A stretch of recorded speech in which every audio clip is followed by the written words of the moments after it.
Hello, and welcome to another episode of the Lore of Braunhaven. Today we are going through the holidays, and on today's episode we're going to be talking about the month of Deccus and the Festival of Giving.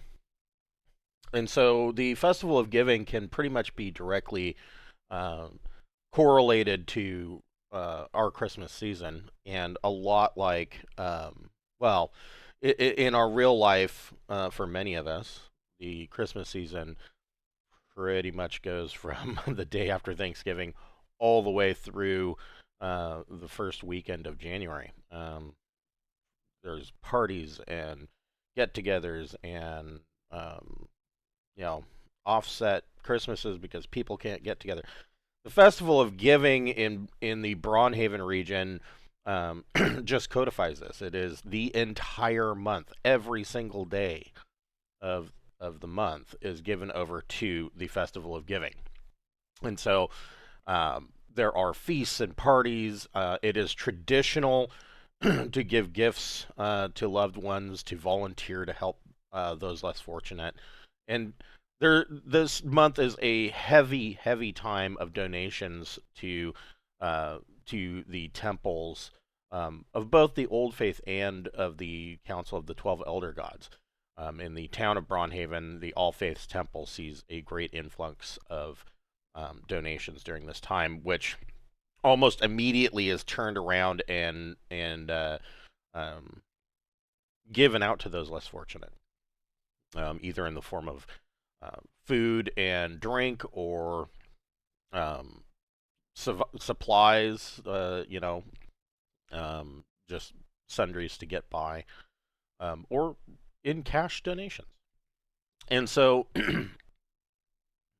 should talk a little bit about what is this festival. So, the Festival of Giving is uh, basically the god Deccus's um, gift to mankind. Or I guess mankind isn't the right word since everybody kind of worships it or worships Deccus in some form or another. Even the elves and the dwarves, um, they all give over to Deccus as well. But it is mostly humans, and so Deccus, if you we did go through some of the gods, or actually we glossed over most of them, but he is known as the Winter Lord, the Frozen Consort, and the Giving Father. And so he um, basically demanded that mortals spend the entire month giving each other gifts, and generally demanded that they be nice to one another. He has a mandate for kindness during this month. I mean, he, of course, the old adage that the giving spirit should be year round. Well, yeah, but you know, it is what it is, and so Deccus is okay with just 1 month. He is also known. He is the consort of Janus, the king of the gods, and he is kind of the consternation between Janus and his wife Julief. Um, he he looks at that kind of in an amusement because he knows that Julief is irritated by the fact that he is Janus's consort, and so Julief gets pissed off and grumpy, and Deccus finds this very much amusing, and he not in like a not in a cruel sense, but he tends to poke fun at that. He is a festive deity. He enjoys large feasts, a blazing fire in the hearth, and exceptionally strong drink. He is a big fan of dwarven ales and whiskeys. And he is usually depicted as a middle-aged man. He has a black goatee. He likes to wear a royal blue robe with puffy white fur lining. And it's very rare that you would ever see Deccus not smoking his pipe. And during the Festival of Giving, it is said that if you can smell the the smoky scent of a vanilla treated tobacco and nutmeg in the air that you may be in the presence of his divinity. He may actually be attending your party somewhere. Um, so he has basically said, that this entire month is going to be given over to the Festival of Giving, and uh, it is because it is an entire month. A lot of people in the Empire they'll start basically planning for this at the first day of fall, in the month of Septem. They will start putting away the extra food and ale or mead, wine, whiskey, whatever it is. Sometimes the Shire smoke, which is a 50-50 mix of pipe tobacco and pipe weed. They'll put that away in pouches. They're stocking up because this entire month is going to be dedicated over to this, and so they basically need to have as much food as they possibly can have. And so they start planning for this fairly early, end of summer, beginning of fall, and it is a big to do. Now, in reality, I mean, do they actually party every single day? I guess they probably don't. I mean, that probably is unrealistic, but out of a 7-day week, they're probably doing it at least 3 to 4 days a week. You got to have a couple of days there to cure your hangover, right? And so it is just a big old festive party for the entire month. Now, Deccus, before in earlier episodes, we did talk about avatars and demigods, and so the gods can basically take a spark of their divine being and put it into somebody. For instance, the Archmage Maximilian Tassadantilus, a spark of all of the 12 elder gods was put into him. So he is kind of an avatar of that entire council. But individual gods can do that as well. And this can have strange effects, especially when it's done by a single god. In this case, it was Deccus basically took the birth of a dwarf and he put a spark of his being into the dwarf, making him an avatar.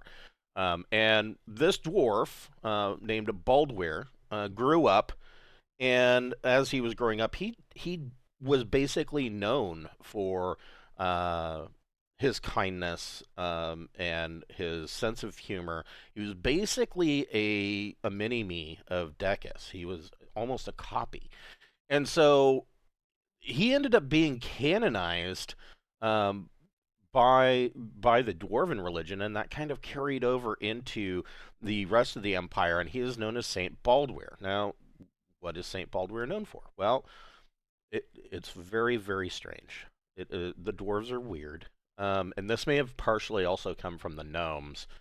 But Saint Baldwir is said to live in a magical kingdom, or some kind of realm in the Skelos Mountains. Nobody really knows exactly where, and legends and rumors say that to get there you have to go through a magical portal. Um, I would think that in game terms, this would really translate over as maybe it's a demiplane that has been created specifically for Saint Baldwir, but he lives in this magical realm that normally mortals cannot get to. Normally, um, it is said that during the month of Deccus that it is possible to traverse to his magical realm. Nobody, very very few tales speak of that. But on the winter solstice at midnight, Saint Baldwir is said to uh, come down out of the Skelos Mountains on a sled that is pulled by 15 magical guinea pigs. And these magical guinea pigs pull this sled, and he delivers your most wanted gift on that night. And so he travels somehow magically to everybody and gives a gift on the winter solstice night. And so, I mean, that's basically the crux of uh, the holiday season for the Festival of Giving.